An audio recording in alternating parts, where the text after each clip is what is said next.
Hello বন্ধুরা, তোমরা সবাই কেমন আছো? আজকে আবার দুর্দান্তর সাথে একটা রান্নার ভিডিও নিয়ে চলে এসেছি। আর এই মাছটা আমরা খেতে কম বেশি সকলেই খুব পছন্দ করি। হ্যাঁ বন্ধুরা, আমার পছন্দের একটা রেসিপি তোমাদের সাথে আজকে শেয়ার করব, ইলিশ ভাপা। আর এই শীতের সিজনে ইলিশ ভাপা খেতে কিন্তু দুর্দান্ত লাগে দুপুরে গরম ভাতের সাথে।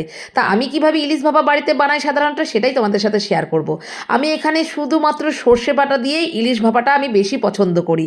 তাই এখানে তোমার শুধু সর্ষে নিয়েছি, তার সাথে কাঁচা লঙ্কা দিয়ে ভালো করে বেটে নিয়েছি, বেটে নিয়ে একটা বাটি নিয়ে নিয়েছি, যে বাটিটা আমি ইলিশটা ভাপা করব।